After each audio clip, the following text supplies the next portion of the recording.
They didn't ask her name. No hello, no polite check of her boarding pass.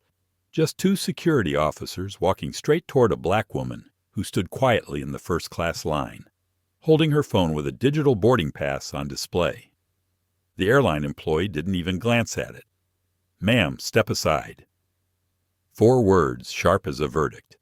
They were spoken not to a guest, but to someone presumed guilty. As Amara Lewis was led away from the line without protest, every eye followed her, not in shock, but in silent agreement. She didn't look like someone who belonged in seat 1A. Not with her dark skin, not with her understated clothes, not with the calm, dignified way she carried herself. But here was the truth, one no one around her could have guessed. Not the crew, not the smug floor supervisor nearby, and certainly not the man who waltzed past without so much as showing his ID. Amara hadn't just paid for a first-class seat. She held something far more powerful. Today, she boarded with a priority ticket. But even before she reached the front of the line, the stares began, lingering, sizing her up. Her plain sneakers, her tied-back curls, her silence. When it was her turn, she calmly raised her phone, the first-class barcode glowing on the screen. Behind the counter stood Brandon Hale, sharply dressed, a gold name tag shining against his blazer. He had smiled at the passenger before her, but when he looked at Amara, that smile dropped like a curtain. "I'm sorry, miss," he said, his voice chilly and clipped. "This line is for first and business-class travelers only." "I know," Amara replied evenly, not moving her hand from the screen. Brandon barely glanced at the ticket. He didn't scan it. He simply leaned to his colleague and murmured something, then tilted his chin toward security. Within seconds, 2 officers approached, tall, imposing, dressed in navy. One of them locked eyes with her, cold and commanding. "Step out of the line, please. We need to run a check." "Is there an issue?" Amara asked, keeping her voice measured despite the rising tension inside her. "Just follow protocol," the officer said flatly. As they escorted her to the side, a murmur rippled through the waiting crowd. No one objected. They didn't need to. To them, it made perfect sense that someone like her was being questioned. Brandon, now standing with his arms folded, wore a look that said, "Crisis averted." Amara remained still. She inhaled deeply, steadying herself. She didn't fit the mold of a typical passenger in their eyes, but they had no idea who they were dealing with. Inwardly, she told herself, "They have no clue I hold the pen that signs their future." She chose not to speak, not yet. She needed to see just how far the bias would stretch. None of them could imagine that the woman they tried to sideline was the very one who could decide the fate of the entire airline, not later, today. While others sighed in relief at her removal, relieved to see her gone, Amara quietly watched them, her presence already rewriting their story. Because behind that quiet demeanor was a decision waiting to be made. A $4 billion merger was on the table between Skybridge Airlines and Monarch Equity Group, and Amara Lewis, the woman they'd just treated like an intruder, was the executive holding the final vote. Amara hadn't come to flaunt her influence or claim recognition. She had arrived at the airport hours before dawn, not just to board a flight, but to complete an assignment, one given to her in a private meeting by the board of Monarch Equity Group. "We need to know," the chairman had said behind closed doors, "how Skybridge Airlines treats someone they believe holds no value. Let them show us who they really are." Now, Amara stood quietly off to the side as 2 officers went through her documents with unnecessary scrutiny. She kept her poise, scanning the area calmly. The disinterest on the staff's faces, the smug posture of Brandon Hale, the very man who triggered this chain of events, none of it was surprising. It all served as confirmation of what she had long suspected. Beneath their rehearsed smiles lived something far deeper. Brandon wasn't cruel by design. He was a byproduct of something more systemic. A culture that quietly taught people like him to distrust anyone who didn't match their idea of status.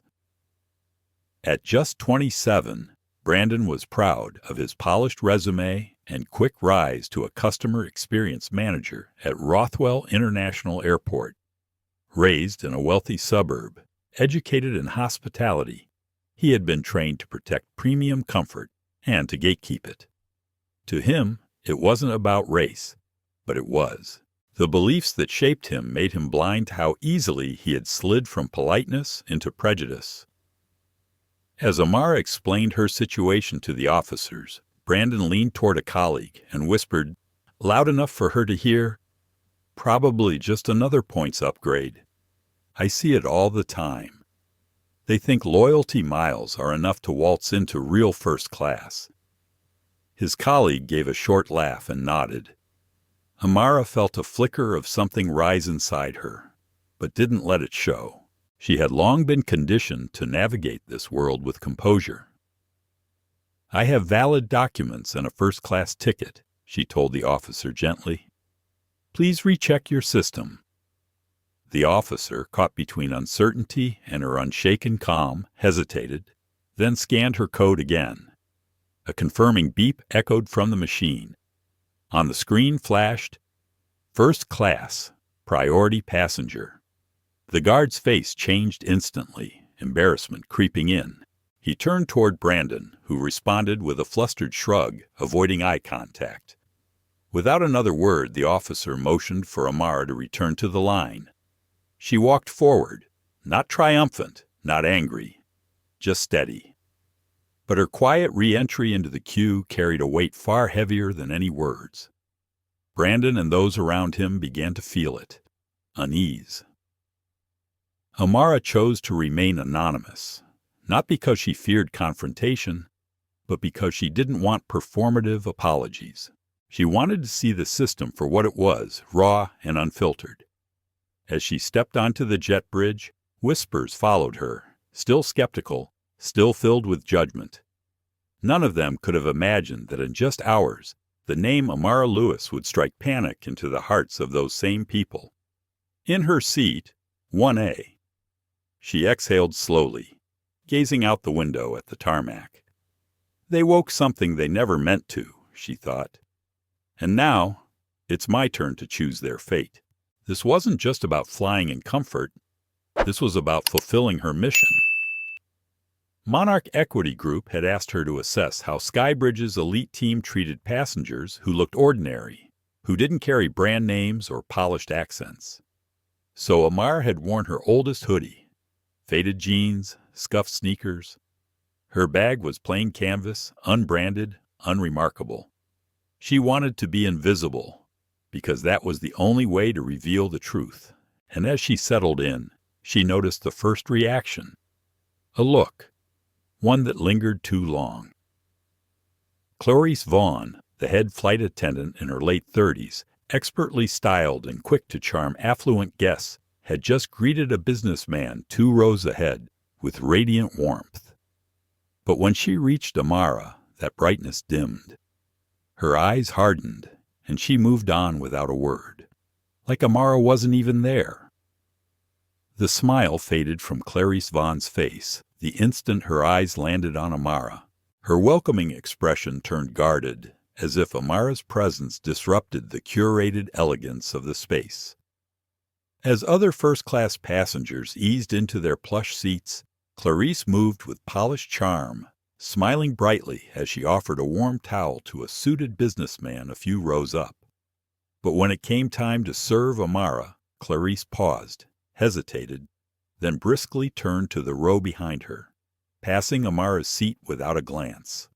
It wasn't an oversight. It was a statement, and Amara knew it. She remained still, watching, saying nothing. She had no doubt that every move was being evaluated. Her silence, her clothes, her skin. This wasn't passive neglect. It was a quiet, deliberate form of rejection. Clarice wasn't outwardly cruel. But in her eyes, Amara wasn't part of this world. Not truly. Clarice had grown up in a working-class neighborhood in Halcyon, Connecticut. Her whole life, she dreamed of ascending into a more glamorous lifestyle. Her role as head flight attendant at Skybridge Airlines had given her access to that elite world. First-class lounges, designer uniforms, private jets. But along the way, Clarice had absorbed an unspoken rule. She could belong, as long as she helped enforce the line between us and them.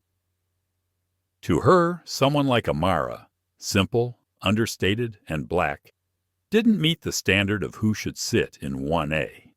Not in her mind, no matter what the ticket said.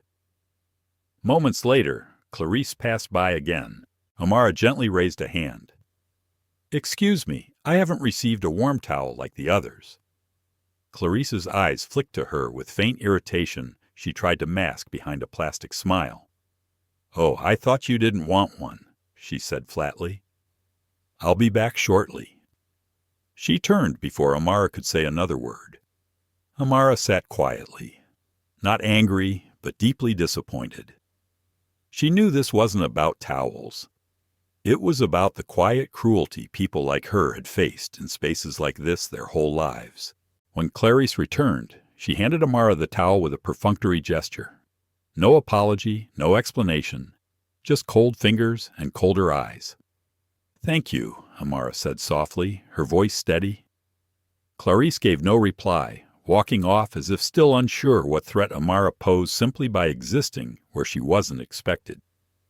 And as Amara watched the crew, the passengers, the passing glances, a quiet truth settled in her chest. This wasn't about one rude attendant or one biased gate agent. It was a symptom of something deeper. People like Clarice Vaughn and Brandon Hale weren't villains. They were reflections of a culture that judged silently, constantly, especially those who didn't look the part. Amara leaned back in her seat, her gaze drifting to the clouds outside the small oval window.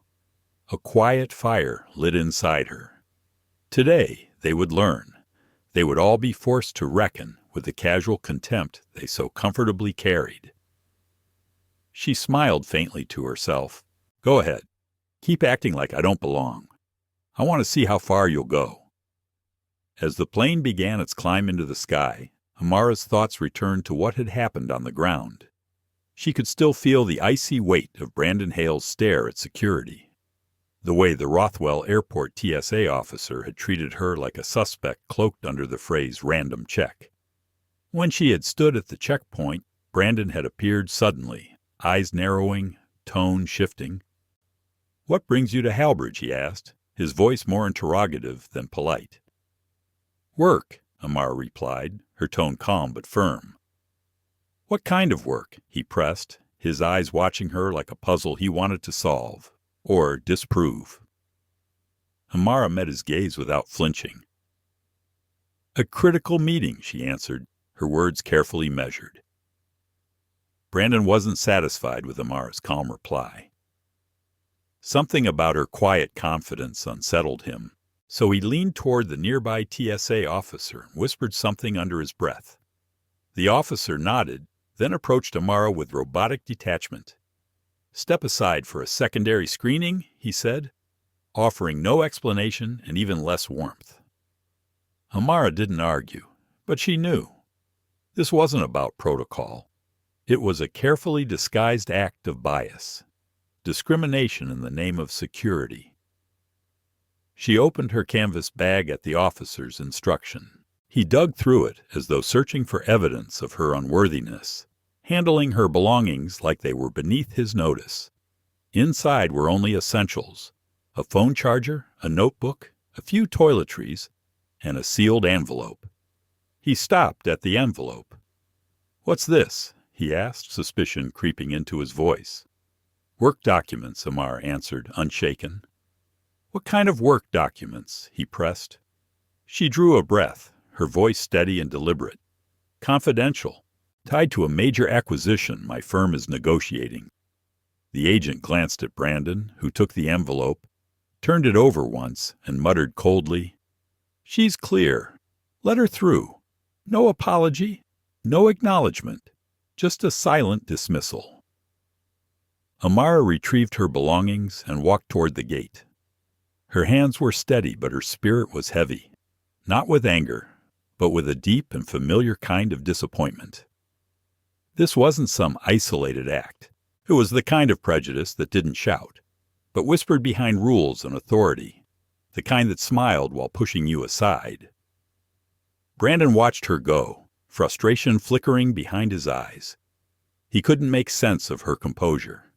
In his mind, someone like Amara should have cracked under pressure, should have flinched, but she hadn't, and that disturbed him more than he could admit.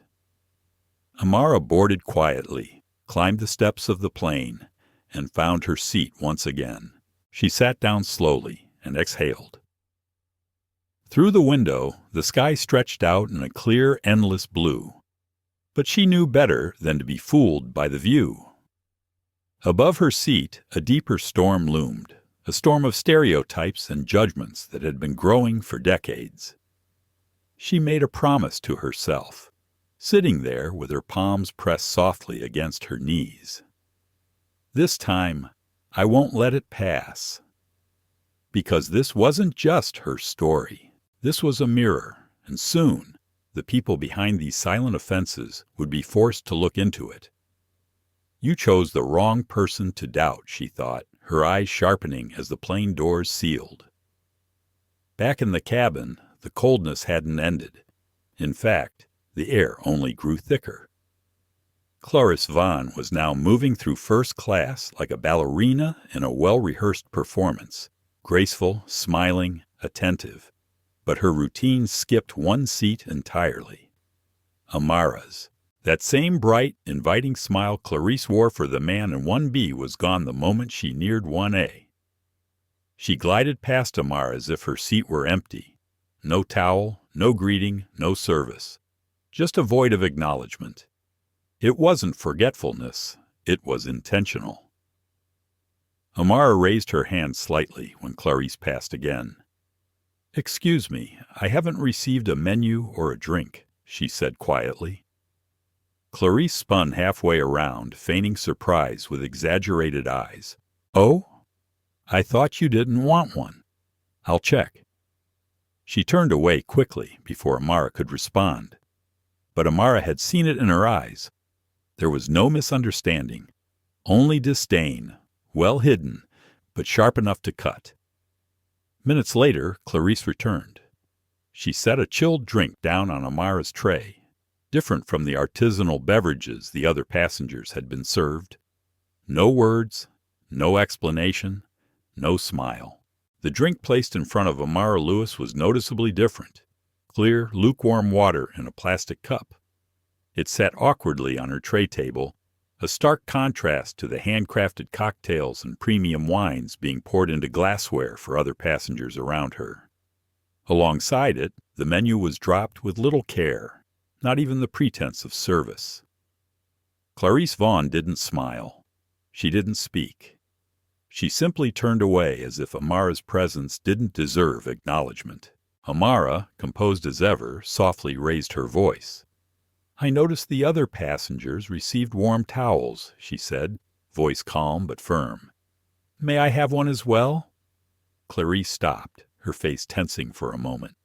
Her eyes revealed a flicker of annoyance, quickly masked by a tight, practiced smile that never reached her eyes. "I'm sorry," she said, her tone laced with insincerity. "We're running low on towels. I'll check if there are any left." Amara nodded politely. "Thank you. I'll wait." She didn't press the issue, but she knew the truth. There were always enough towels in first class. Enough for every guest, and then some. She had flown often enough to know that. The lie wasn't even convincing. It was a quiet insult, delivered under the guise of logistics. Clarice walked away briskly, her steps just a bit too sharp. Amara could sense it, the resentment. Her presence wasn't just unexpected to Clarice. It was, in Clarice's mind, unwelcome. For Clarice, this was more than a passenger interaction. It was a disruption to the social order she had grown accustomed to controlling. Her entire career had been built around elegance and exclusivity. Raised in the affluent town of Halcyon, Clarice had always admired the high life from afar. When she joined Skybridge Airlines, she worked relentlessly to climb the ranks. Becoming head flight attendant wasn't just a promotion. It was her gateway to the world of luxury she idolized. But as her proximity to wealth increased, so did her belief that she was its gatekeeper. And that belief gave her a quiet sense of power. A power she used to decide who belonged in first class and who didn't. And in her eyes, Amara Lewis, with her plain hoodie, natural curls, and unbranded canvas bag, was a mistake in row 1A. When Clarice returned, she carried a towel, but not the plush lavender-scented kind she had presented to the other passengers. This one was cold, damp, and folded sloppily, as if meant to reinforce the message. You're not like them. No apology, no eye contact. Just a quick placement on the tray table before she turned on her heel and walked away again. Amara held the towel in her hands, her fingers gently pressing into the chilled fabric. Her eyes lowered for a brief moment, not from shame or defeat, but from reflection. She wasn't angry. She was disappointed. Disappointed in how quietly and confidently discrimination could hide behind customer service smiles. Disappointed in how easily it could be excused by policy or disguised as protocol. This wasn't about a towel. It was about the quiet way people like her were reminded again and again that they didn't belong. Amara turned her gaze to the window. The sky was vast and open now, a clear stretch of blue over the clouds. But the clarity outside only reminded her of how clouded things remained down here. Inside these walls, inside these roles, inside these people. She clenched the towel gently in her hand, her grip tightening, not out of frustration, but resolve. This won't go unanswered, she thought. She hadn't boarded this flight simply to observe. She was here to test the system. And now she had her results. They've underestimated the wrong woman. The towel sat like a quiet witness on her tray, a symbol of something far larger than fabric and temperature. It was the proof she needed, the kind of subtle humiliation people like Clarice didn't think twice about. But that left permanent marks. 10 minutes passed, then Clarice returned. Gone was the fake smile. Gone was the performative charm. This time she held a tablet in her hands and a carefully controlled seriousness on her face. "Miss Lewis," she said, formal and deliberate. "There's a small issue I need to discuss with you." Amara looked up, her expression steady. "Yes, I'm listening." Clarice cleared her throat, adopting a tone of fake professionalism, though it was obvious she was still bristling beneath the surface. "We've received an update from our ground crew," she said, glancing at the screen for effect. "Due to a slight weight distribution issue on the aircraft, we're going to need to move one passenger from first class to economy. I'm sorry to say, that passenger is you." Silence. Amara blinked once, slowly. She stared directly into Clarice's eyes, reading her easily. The excuse was flimsy, the motive transparent. A petty escalation disguised as necessity. She took a quiet breath and responded, her voice composed, almost gentle, but completely unyielding. "I'm sorry," she said, "but I paid for this seat, in full, and I don't believe it's fair or necessary to ask me to move." Clarice hesitated, as if momentarily caught off guard by the calm refusal, but she recovered quickly, drawing herself up straighter. "I understand," she said, voice tight, "but this is a directive based on safety. I hope you'll cooperate." Amara tilted her head slightly, her eyes never leaving Clarice. "If it truly is a safety concern, I'm sure the airline can come up with a solution that doesn't involve singling out the only passenger who seems inconvenient to you." Clarice stiffened. The words weren't loud. They weren't confrontational, but they hit harder than anything Amara could have shouted. Clarice Vaughn stiffened under the weight of Amara Lewis's gentle, but firm refusal. There was no aggression in Amara's voice, only clarity. But that clarity cut through Clarice's forced professionalism like a blade. "I understand," Clarice said, forcing a tight smile as her fingers clutched the edge of her tablet. "But this is a request passed down from the ground crew. It's a matter of maintaining the safety and balance of the aircraft. We really hope you'll comply." Amara tilted her head slightly, studying Clarice with quiet precision. She didn't raise her voice. She didn't accuse. But her response came with an unmistakable undercurrent of truth. "If this is truly a matter of balance," she said softly, "perhaps the airline should consider asking another passenger. I fail to understand why I'm the only one being asked to move." Her words were quiet, measured, but they struck with the precision of a needle threading through Clarice's carefully constructed facade. Clarice froze, blinking for a moment, but like a trained performer, she recovered her composure and responded, now mechanically, "After reviewing all factors, your seat was determined to be the most suitable for relocation." Amara held her gaze, her expression composed but unyielding. "I'm sorry," she said again, "but I will be keeping my seat. I paid for it, I was assigned it, and I believe the airline can find a more reasonable solution, one that doesn't involve targeting a customer who's done nothing wrong." Clarice's mask cracked slightly. Her knuckles whitened around the tablet. She wasn't used to being challenged, especially not by someone she had silently written off the moment they boarded. To her, Amara wasn't just an inconvenient guest anymore. She had become a threat, someone who refused to bend under pressure. Clarice's pride flared. This was her cabin, her domain. And now, someone she had dismissed was challenging her authority in front of others. Her voice trembled, betraying the heat behind her calm tone. "I'll need to inform the captain of your refusal to comply. If anything arises as a result of this, the airline won't be responsible." Amara gave a slight nod, never breaking eye contact. "Very well," she said with a calm that disarmed. "I completely agree." Clarice turned sharply, walking away with her shoulders squared, but her steps carrying the weight of suppressed frustration. She hadn't just been challenged. She had been exposed. In her mind, Amara had crossed a line Clarice thought she controlled. Back in her seat, Amara turned toward the window once more. Her reflection, faint against the glass, stared back at her like a quiet companion. This wasn't just about her. This was a battle far larger than two people and a seat assignment.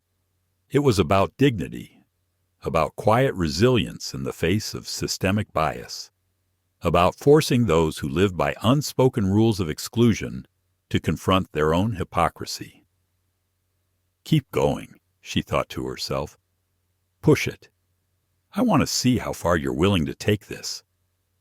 But the situation hadn't reached its worst yet. From the seat beside her, a gravelly voice broke through the tense quiet of the cabin. "I don't get it," the man said loudly, voice heavy with judgment. "How does someone like her end up here?" Amara turned slightly. She didn't need to look for long. The speaker was a middle-aged man with silver-gray hair, an expensive wristwatch, and the smug posture of someone used to being heard. Gerald Whitman, a well-known investor, though that didn't matter to Amara. What mattered was the way his words were delivered, not in secret, but loud enough for everyone around them to hear. "I've flown first class for 20 years, he added. "Never seen anyone like this sitting in the premium cabin." There it was, no subtlety, no hiding, just raw, open disdain. Amara felt a few passengers glance toward her, their faces holding everything from discomfort to quiet amusement. One woman to her left bit her lip to suppress a smirk. Another man shifted awkwardly in his seat, pretending to look away. Clarice saw the moment as if it were a cue. She returned to the aisle, plastering on a false smile that barely disguised her eagerness to align herself with Gerald. Perhaps she used frequent flyer miles, she said, her voice low, but calculated to be just audible. We see it happen sometimes. Not ideal, I know. It's unfortunate when it makes other guests feel uncomfortable." Her words were dressed as concern, but they were poison. A few passengers chuckled. Gerald nodded, as though Clarice's words had finally justified the confusion he had felt. In that moment, Amara understood something even more painful than the discrimination itself. The shared smirks, the whispered approvals, they weren't just reacting to a situation, they were enjoying it. And yet, she remained composed. She slowly turned her head, met Gerald Whitman's eyes, and said in a calm, unshaken voice, "I don't think whether someone belongs in first class should be judged by appearance or assumptions. I believe all passengers deserve the same dignity. Don't you?" The air in the cabin shifted. Her voice wasn't loud, but it didn't need to be. It was strong, clear, unflinching. Clarice's smirk faltered. Gerald blinked, unprepared for her composure. Amara turned back toward her window, her silence now heavier than any retort. Her message had been delivered, not to attack, but to expose. This wasn't just about one insult. It was about an entire culture, and she had just held a mirror up to it. The air inside the first-class cabin had thickened. Gerald Whitman's words still echoed like a sour note, and yet Amara Lewis didn't flinch. Her heart quickened, yes, but not from fear or embarrassment. It was from the sheer boldness of the insult hurled so publicly and so unapologetically. But she didn't meet that hate with hate. Instead, she kept her eyes locked on Clarice Vaughn and Gerald, her voice soft but unmistakably clear. "I don't believe the method of obtaining a seat, whether through miles or money, should determine how one is treated. Don't all first-class passengers deserve the same respect?" Her words didn't tremble. They didn't rise in pitch or volume, but they landed with the gravity of undeniable truth.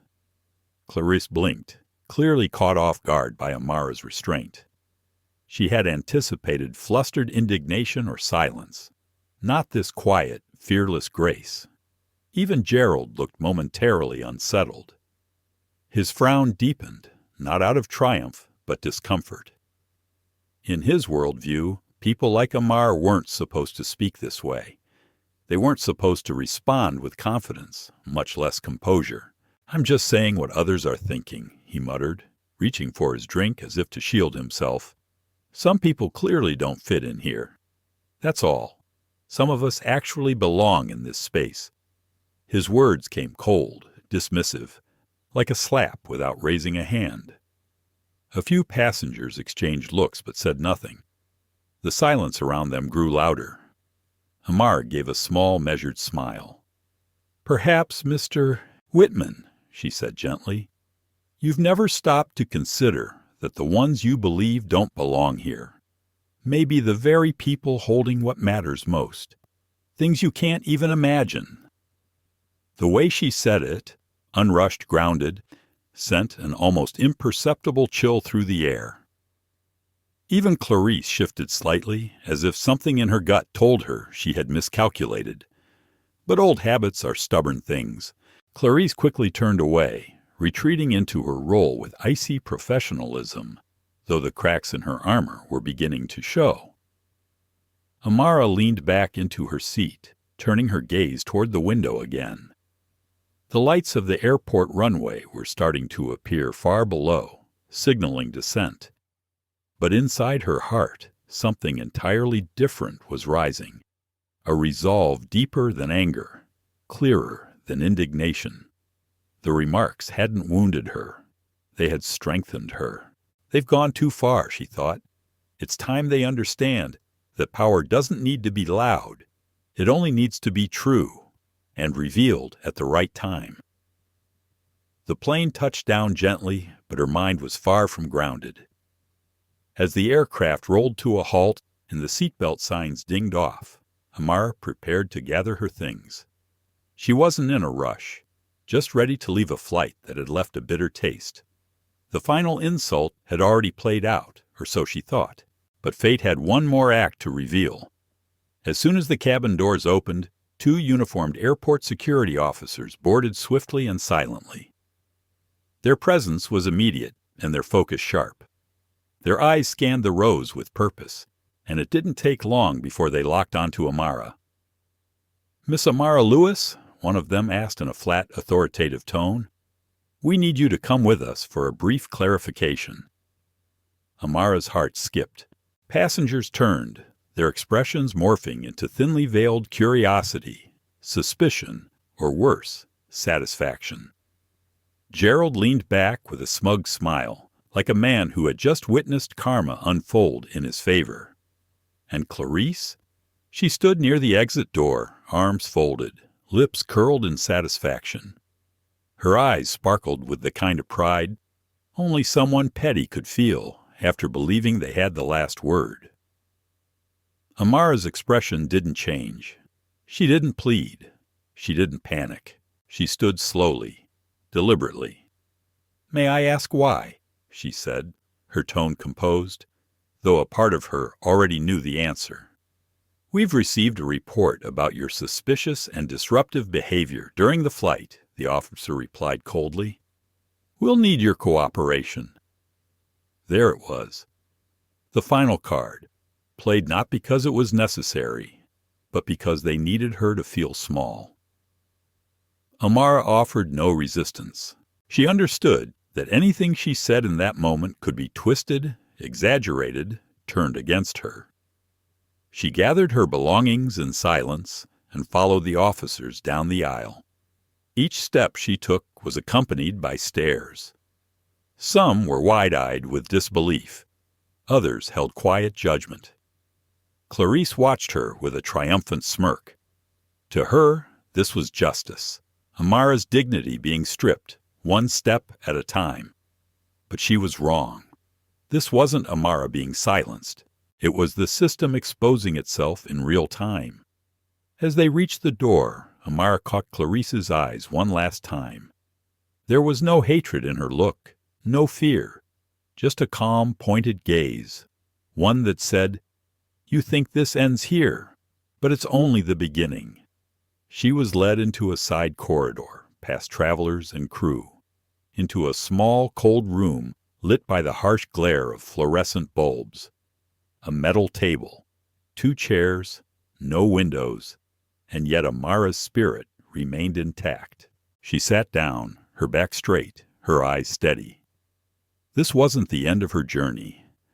This was the moment the consequences would begin, for all of them. The room was cold and harshly lit, the flickering fluorescent lights casting pale shadows across cracked tile floors.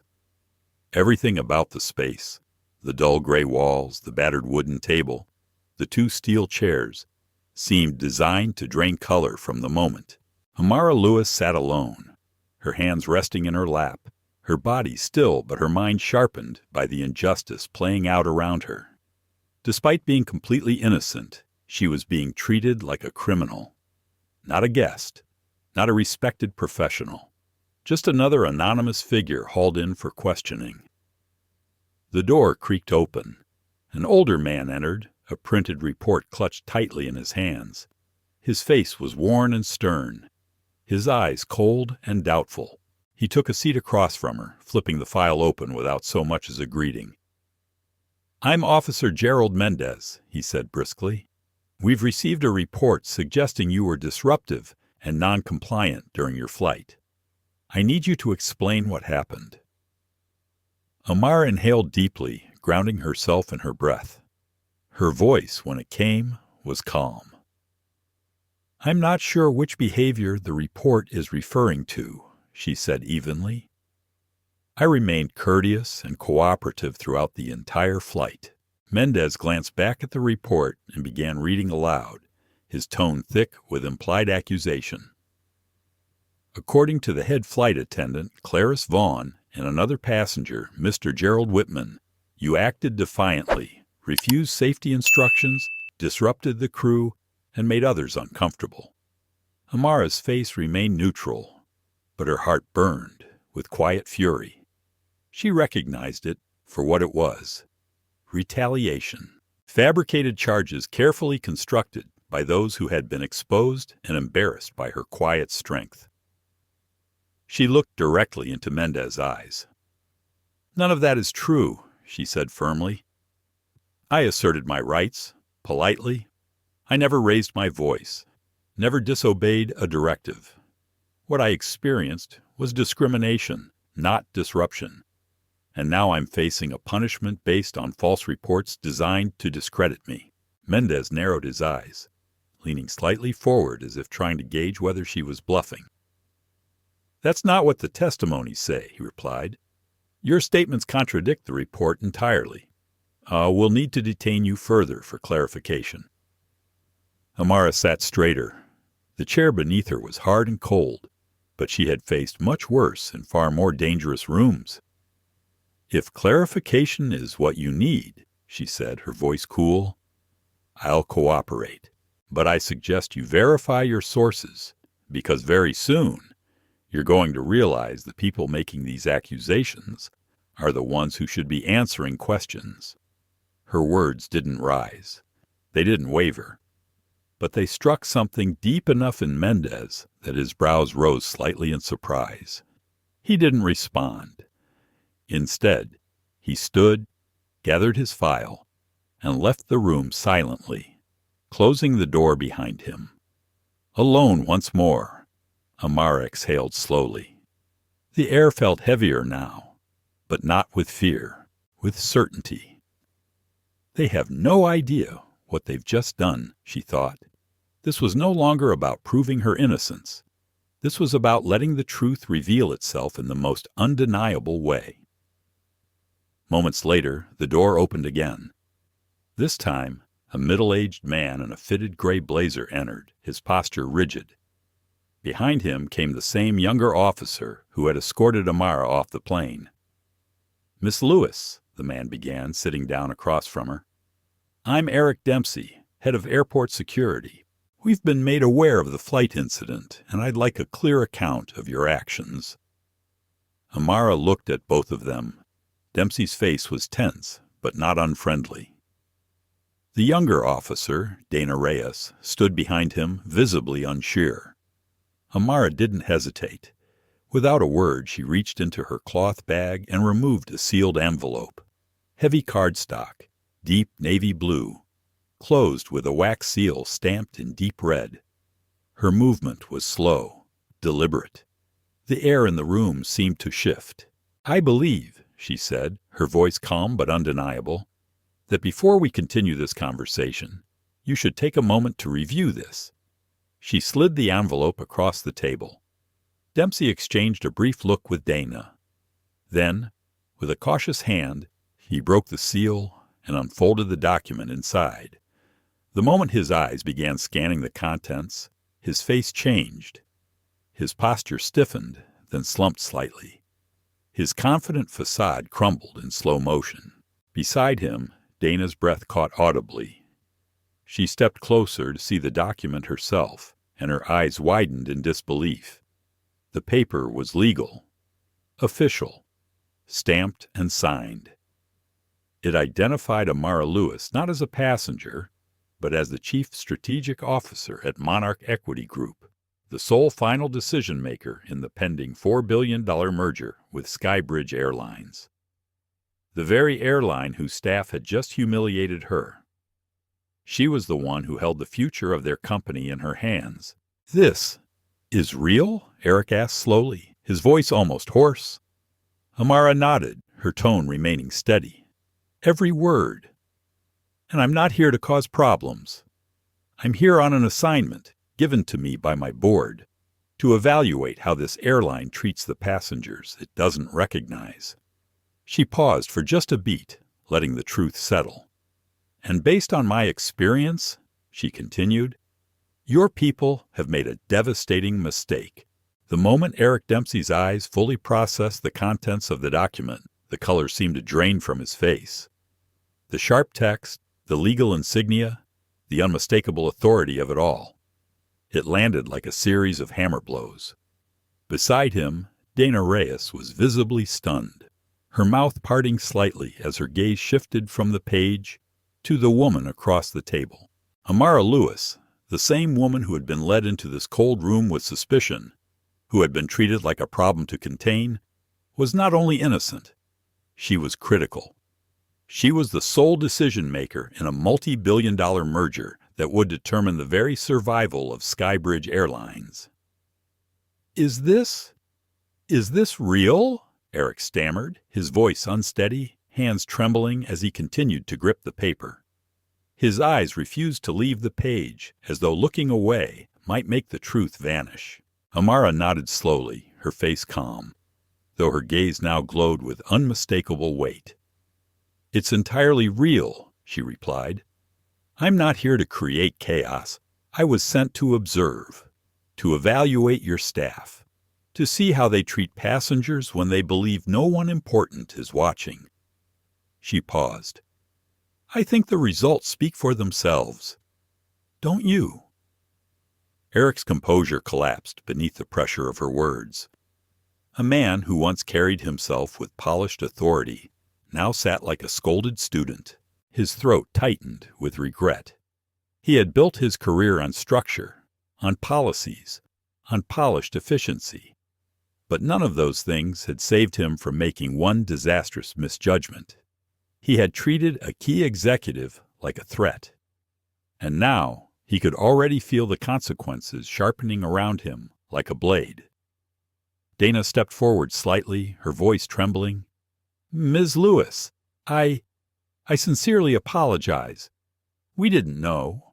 We misunderstood." Amara turned her head toward her, her expression steady and unreadable. She didn't interrupt, but she let the silence stretch just long enough to make Dana squirm.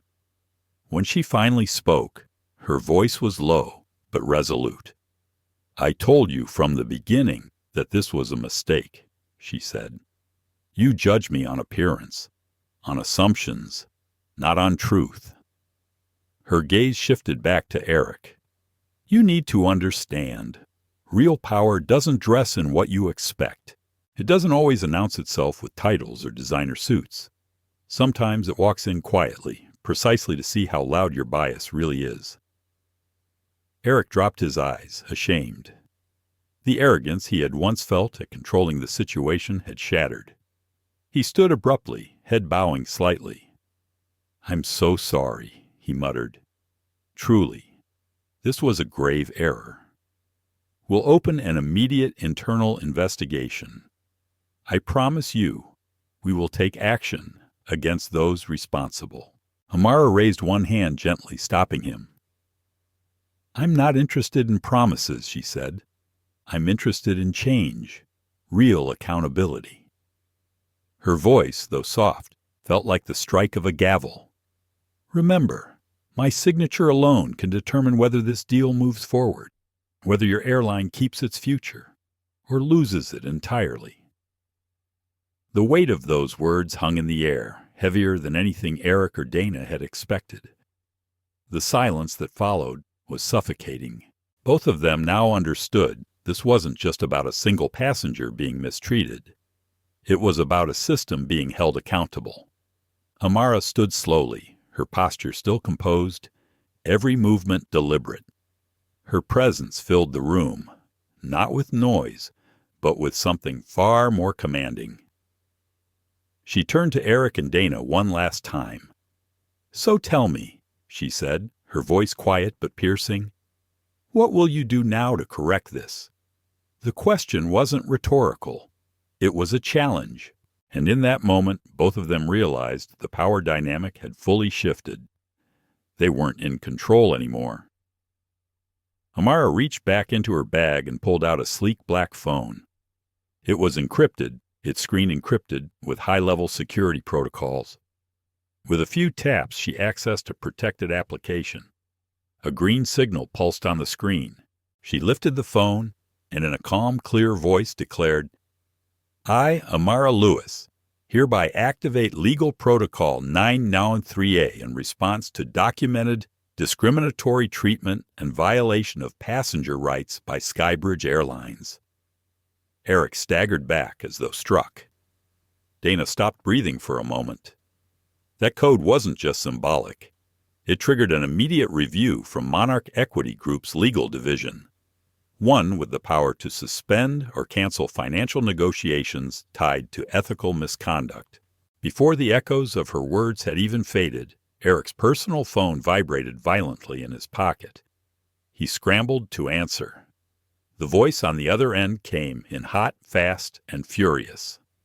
"Eric," barked Leonard Westbrook, the CEO of Skybridge Airlines himself. "What the hell is happening down there?" "I just got a direct call from Monarch's board." Eric could barely form words. "Sir, I didn't know who she was. We made a mistake. We're handling it." "You're not handling anything," Leonard snapped. "Do you have any idea what you've done? The deal is now on hold, indefinitely. I've got shareholders screaming down my neck and board members threatening to walk." Dana looked to Amara in disbelief, her face pale. Amara said nothing more. She didn't need to. Her silence said it all. The voice on the other end of the call was thundering with a mix of rage and fear. "Eric, do you understand what you've done?" It was Leonard Westbrook, CEO of Skybridge Airlines, and a man not known for losing control. But right now, he sounded on the brink of panic. His booming voice echoed through Eric Dempsey's phone like the collapse of everything he had built. Leonard had always prided himself on steering the airline through market downturns, union strikes, and media scandals. But nothing had prepared him for this. The very deal that would determine Skybridge's future, a $4 billion merger with Monarch Equity Group, was now hanging by a thread. And it was all because of a single passenger, a passenger they had profiled, mistreated, silenced. Eric swallowed hard, his voice trembling. "Mr. Westbrook, I'm so sorry. This has been a terrible misunderstanding. The woman we detained, she's not just a passenger. She's Amara Lewis. She holds final signature authority on the Monarch deal." We didn't recognize her." "You what?" Leonard's voice erupted through the line. "You didn't recognize her?" "I just got an emergency call from the Monarch board. They're freezing the merger. Indefinitely." His words struck Eric like a tidal wave. Across the room, Dana Reyes turned white with shock, her knees slightly buckling as the gravity of the situation sank in. Leonard didn't let up. "Do you have any idea what this means?" he growled. "The media will be all over it. The shareholders, the shareholders. You've handed them a scandal with a bow on top." Eric tried to steady himself. "We'll fix it, sir, I promise. We'll retract the accusations, issue a full apology." "You don't have an option," Leonard barked. "You'll cancel every word of that report, apologize publicly, and treat Ms. Lewis with the respect she was always due, or you, Dana, and anyone involved in this disaster won't have jobs tomorrow." The line clicked off. Eric stood there, phone in hand, shoulders sagging under the weight of failure. Across from him, Amara sat silently, watching. She hadn't said a word throughout the call, but she didn't need to. Her presence alone was louder than any rebuke. In that moment, Eric understood. It was her silence that terrified him most, not because it was cold, but because it was powerful. He slowly turned toward her, eyes filled with regret. His earlier arrogance shattered into dust. "Ms. Lewis," he said, voice quieter now, "I offer you my deepest apology. We will immediately cancel all false accusations, and we will take full responsibility for everything that's happened." Amara gave a gentle nod. Her posture hadn't shifted, but the aura around her had changed completely. There was no longer any doubt who held the power in the room. "I appreciate your apology," she said, her voice steady and calm. "But understand, what I want is not simply an apology." She paused, letting the moment sink in. "What I truly want is for this airline to reflect. to look inward and ask itself why someone like me had to be humiliated just to be seen. I want you to understand that dignity is not earned by image or status, but by being human." Eric and Dana both lowered their heads, unable to meet her gaze. They knew the truth. Amara wasn't just an executive. She was a mirror, one that had forced them to confront the ugliness of their assumptions. Amara stood, slowly collecting her bag. As she reached the door, she turned back to them one final time. "Now," she said softly, but with unmistakable strength, "let's go face the consequences of your choices.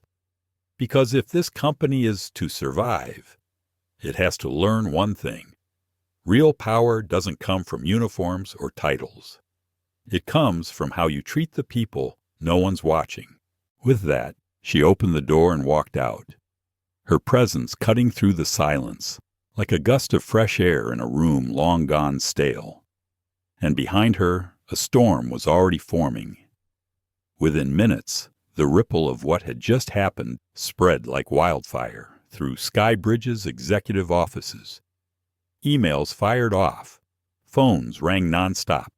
Directors, managers, and department heads scrambled as the weight of the coming fallout bore down on them. An emergency internal investigation was launched by direct order of Leonard Westbrook. It was swift, and it started at the top.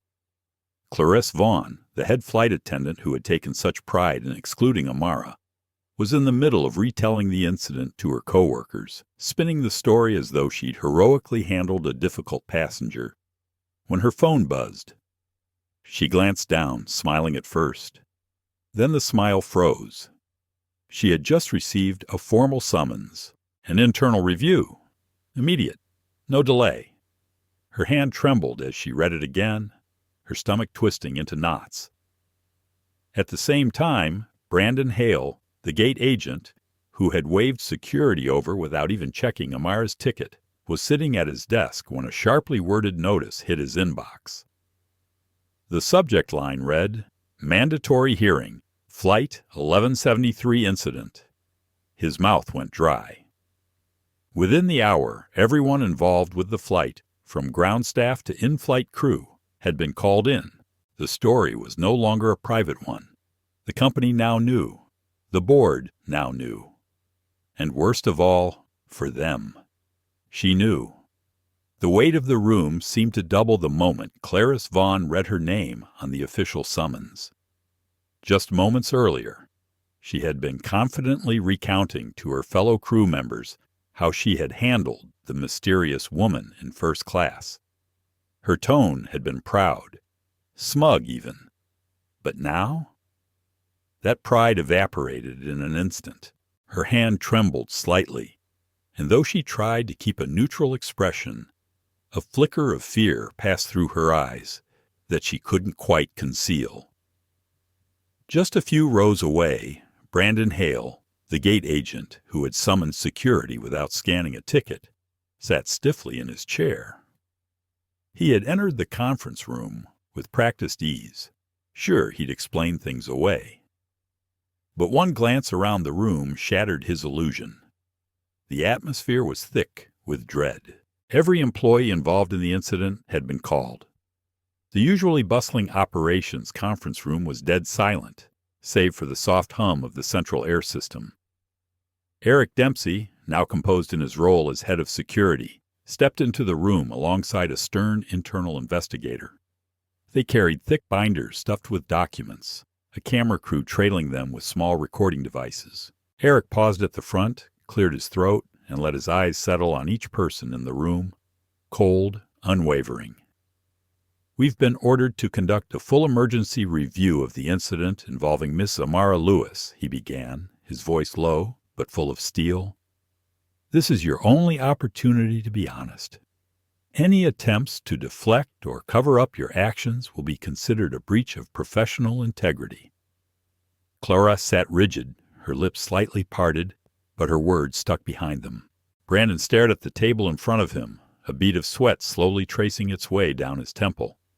And then the screen lit up. One by one, the security footage clips began to play. There was no narration, no commentary. There didn't need to be. From the very beginning, it was clear. Amara had done nothing wrong.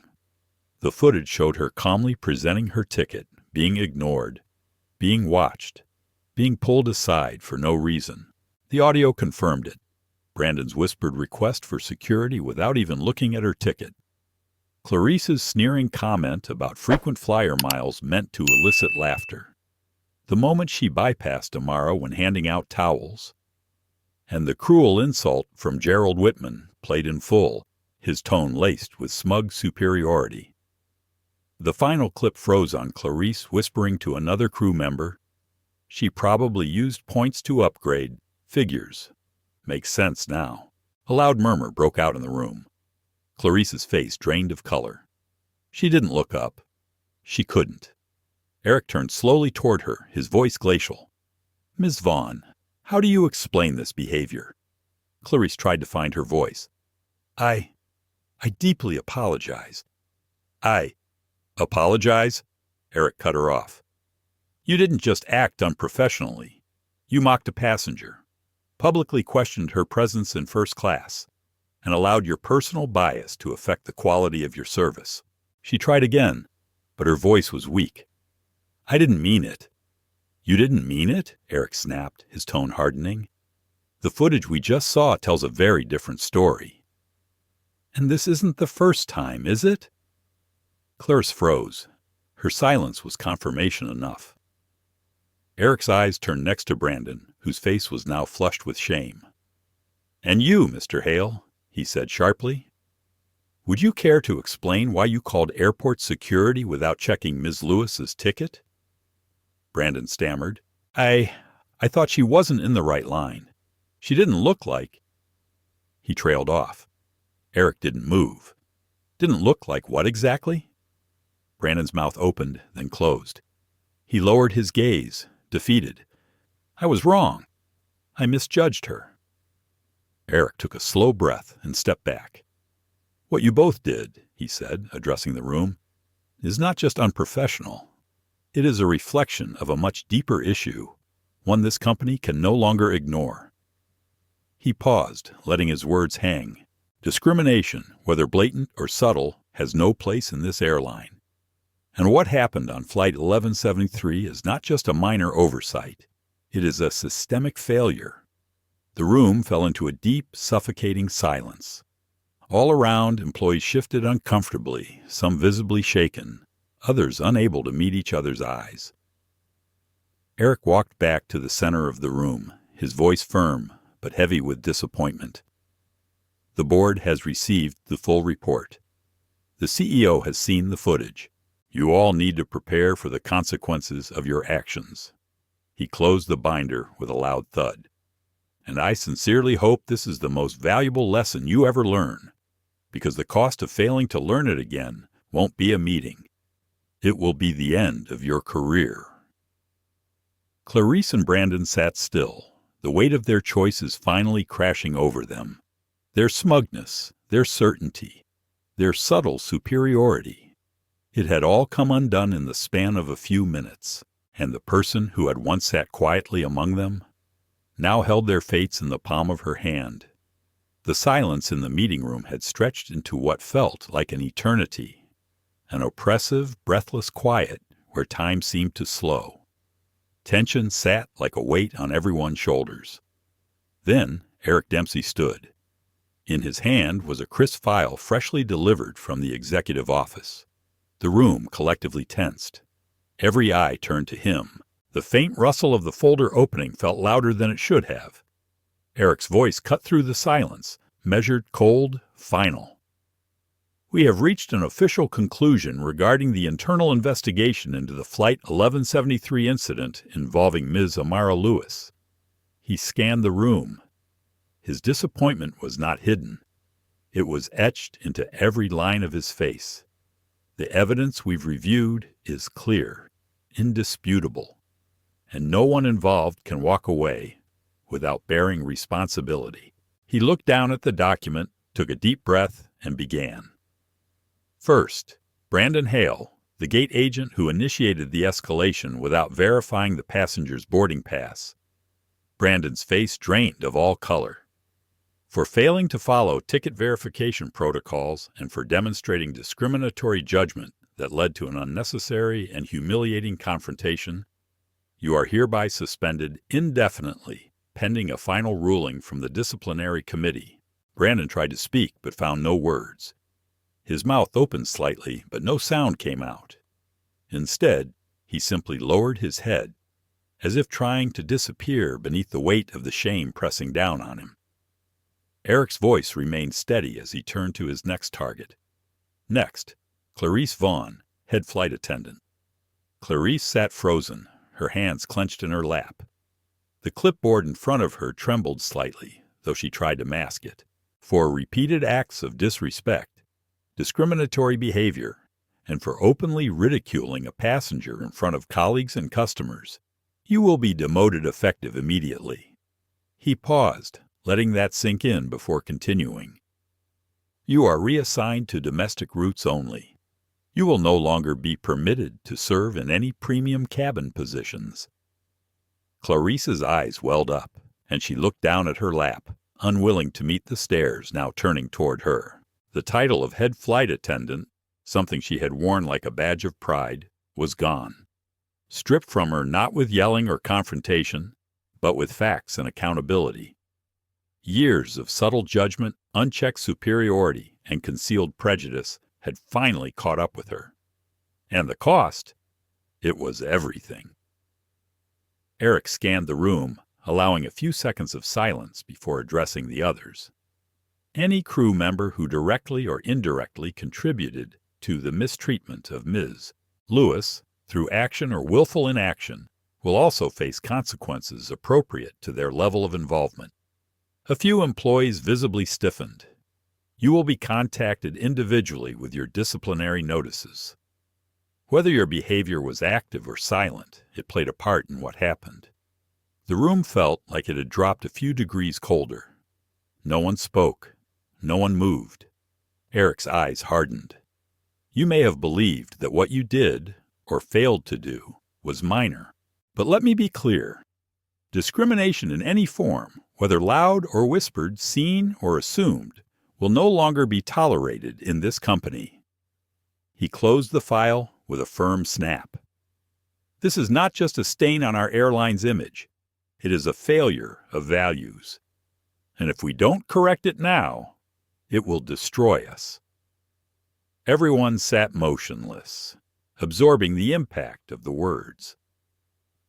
Clarice blinked back tears, her lips pressed tightly together as she tried to hold in the humiliation. Brandon continued to stare at the floor, his mind replaying every decision he'd made that day. Others fidgeted nervously, caught in a storm of self-reflection, realizing that in their silence, their casual glances, their lack of protest, they had helped this happen. Eric took one final look around the room. I hope this is a lesson none of you will ever forget. If we cannot respect every person who walks through our gates, regardless of what they look like, how they dress, or where they sit, then we have no right to serve the public at all. Then, just as calmly as he had entered, he turned and walked out. The room remained still. A moment passed, then another. Clarice sat trembling. Brandon's hands were clenched so tightly the tips of his fingers had gone white. And everyone else? They sat in silence, ashamed, exposed, and deeply aware that they had just witnessed the unraveling of a system no one had dared to question, until Amara Lewis walked in. Outside the room, news of the investigation's results had already begun spreading across departments. Office whispers grew into conversations. Word traveled fast. Through break rooms, check-in counters, flight dispatch centers. No one dared defend Clarice or Brandon. The video footage had been clear. The transcripts, damning. The truth was undeniable. For the first time, the silent structure of status-based discrimination that had quietly governed parts of Skybridge Airlines was cracked wide open. And everyone knew it would never be the same again. As Eric Dempsey left the conference room that day, A strange mix of heaviness and relief followed him. The decisions had been difficult, but they were necessary. Painful, yes, but they had peeled back the layers of silence that had allowed prejudice to fester unchecked within Skybridge Airlines for far too long. Now, the healing could finally begin. Elsewhere in the city, Amara Lewis sat quietly at her desk, her phone buzzing softly with a notification. She picked it up and read through the internal report, an official update confirming the actions taken following the investigation. She nodded slightly, not in celebration, but in affirmation. Her courage had not been in vain. Amara had never sought to destroy anyone, but she had been firm in one belief. Only when people face the consequences of their actions can real change begin. And today, for the first time in a long time, she believed that change might actually be possible. She had not needed to raise her voice. Her silence, steady, composed, and unshaken, had delivered the clearest judgment of all. The report moved quickly through the airline's network. In offices and lounges, terminals and break rooms, it traveled like a silent wave, powerful and undeniable. It left in its wake a profound discomfort that no one could ignore. Even those not directly involved found themselves reflecting on past glances, off-handed comments, and unspoken complicity. No one could pretend anymore that discrimination didn't exist here, and among all those affected, Clarice Vaughn felt it the most. From the moment she received her demotion, she had become a shadow of her former self. The proud head flight attendant was now relegated to regional domestic flights, short, uneventful routes with minimal prestige. Each day at work, Clarice felt the weight of curious stares, whispered conversations that fell silent when she entered, and the polite but cold avoidance of colleagues who no longer knew what to say. The confidence she once wore like a uniform was gone. In its place, a quiet bitterness grew inside her. She tried to hide it, tucking it beneath a professional smile. But the more she tried to maintain appearances, the more fractured she felt beneath them. Then, one late afternoon as she walked through the long, echoing corridor of Terminal 3, she saw her. Amara Lewis. The same woman Clarice had dismissed as insignificant. The woman she had once looked through rather than at. Now, Amara walked with a quiet strength that made the entire terminal feel smaller. She hadn't changed her appearance. Her clothes were simple, elegant in their understatement. No flashy logos, no designer heels, just calm, confident presence. And yet, everything about her felt different. Clarice froze for a moment, instinctively trying to turn and walk away. But it was too late. Amara was walking toward her. Each step was deliberate, poised. Clarice's heart pounded, her throat tightening as they drew closer. She avoided eye contact, hoping the moment would pass. But it didn't. Amara stopped just a few feet in front of her, standing silently. Her eyes met Clarice's, not in anger, but with a quiet, powerful gaze that felt impossible to withstand.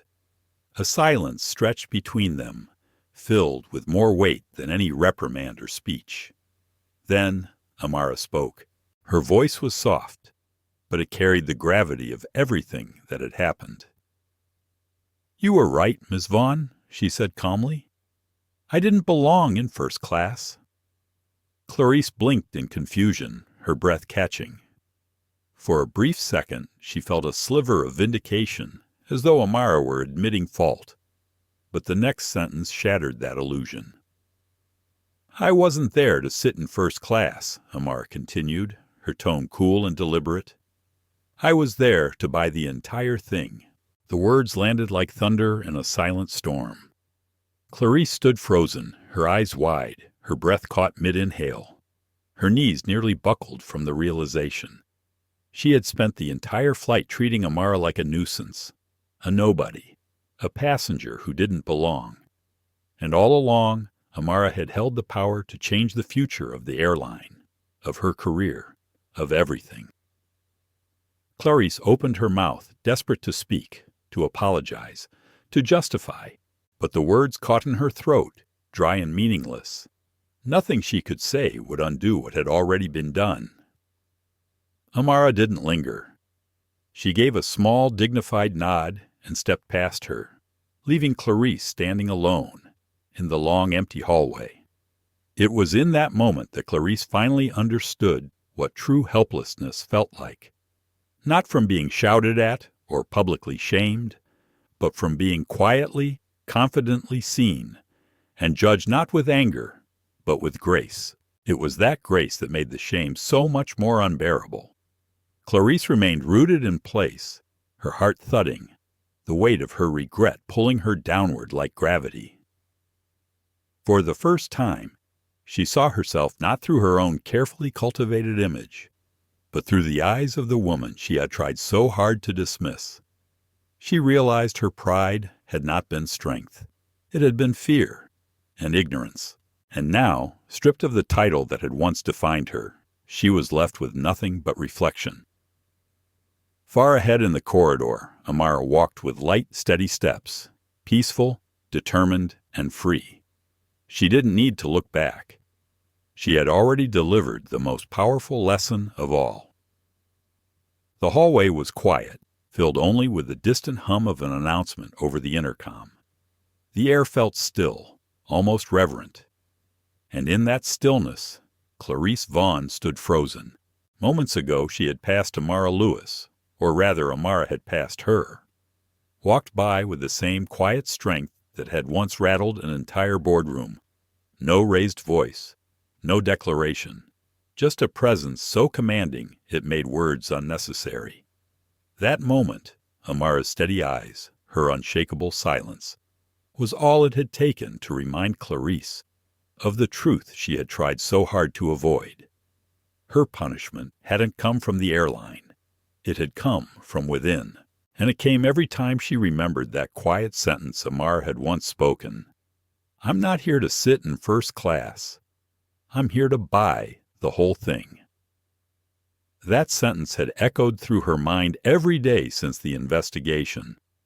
But hearing it from Amara's lips again, in person, with no audience, no ceremony, just that soft, devastating calm had left Clarice completely undone. She had wanted to apologize, to explain, to plead, but all her words had felt empty, meaningless, too late. Amara had said nothing more, just a quiet nod before walking away, graceful, resolute, as if carried by a deeper purpose Clarice had never even known existed. Now, rooted in place, Clarice could only watch as Amara disappeared around the corner at the far end of the terminal, her simple attire fluttering gently with each step. It wasn't what Amara wore that turned heads. It was what she carried, not in her hands, but in her stillness. It was power, the kind that didn't need to announce itself. Clarice slowly sank onto a bench nearby, her chest tight. The hallway felt bigger than ever before, like a vast stage where she had just played the wrong part.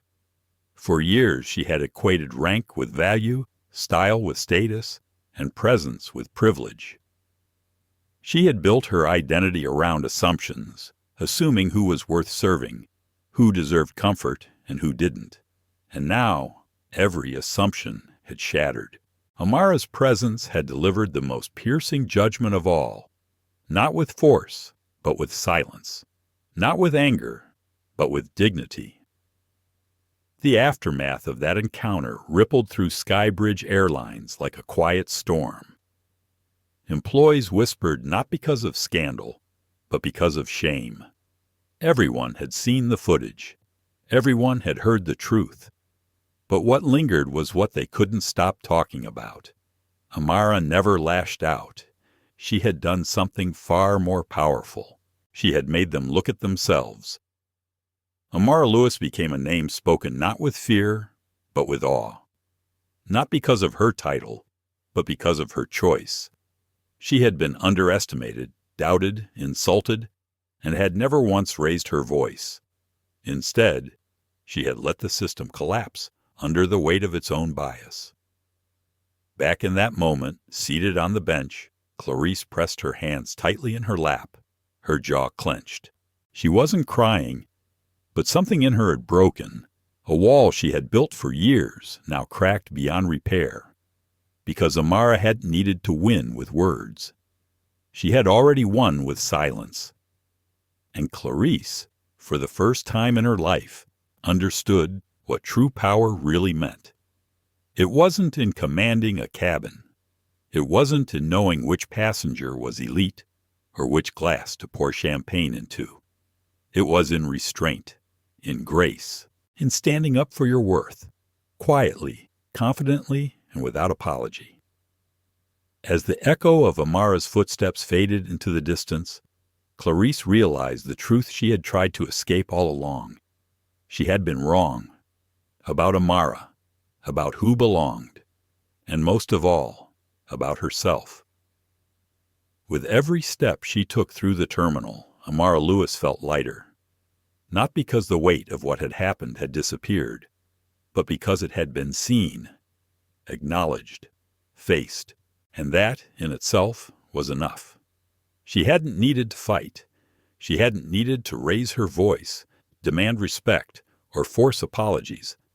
Her calm, composed presence had been more powerful than any confrontation could ever be. It had spoken volumes in its stillness, echoing louder than judgment, louder than bias, and louder than every assumption made against her. In that silence, people had been forced to confront something they'd long ignored, their own reflection. As Amara passed the bustling shops and gates around her, she smiled gently to herself, not with pride, but with peace. Her story hadn't ended in conflict or revenge. It had ended with clarity. She knew that her silence had been the most piercing sentence of all. It had exposed the quiet prejudice hidden behind polished uniforms and rehearsed professionalism. And it had made those who once looked down on her realize just how deeply rooted their bias had been. But it wasn't about punishing them. It was about holding up a mirror and letting the truth speak for itself. Clarice Vaughn, once the proud face of the airline's elite service, had crumbled beneath the very image she had clung to. Brandon Hale, whose quick judgment had sparked it all, had been forced to see what his assumptions had nearly cost the entire company. And throughout every moment, Amara had stayed the same. Steady, measured, undeniably strong. As she neared the glass wall of the terminal overlooking the runway, she paused. Planes taxied slowly below, preparing for the next journeys, next meetings, next quiet tests of character. She placed her hand gently on the cool glass, watching the sun dip just below the horizon. In her heart, she knew this wasn't just about one flight or one airline. This was about every person who had ever been told, silently or overtly, that they didn't belong. Every individual judged by what they wore, how they looked, or what someone assumed they couldn't possibly be. She hadn't fought for herself alone. She had fought for dignity, for the quiet truth that worth is not something others get to assign. Amara turned away from the window, her steps unhurried. She didn't need recognition. She didn't need applause, because what she had accomplished was far more enduring than any title or speech. She had helped people understand something simple and powerful. True value is never measured by appearance, money, or status. It's measured by how we treat others, especially when we think no one is watching. And sometimes, the most transformative act isn't a declaration. It's walking with quiet confidence, even when every eye is watching.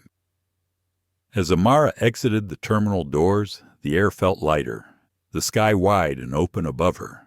Her story, once assumed by others to be insignificant, had become a testament, one that would ripple through training rooms, policy meetings, and late-night reflections for years to come. Because while others had underestimated her for what they could see, they had never imagined the power she carried in what they couldn't. Grace, wisdom, resolve. She wasn't just a passenger. She was a storm in silence.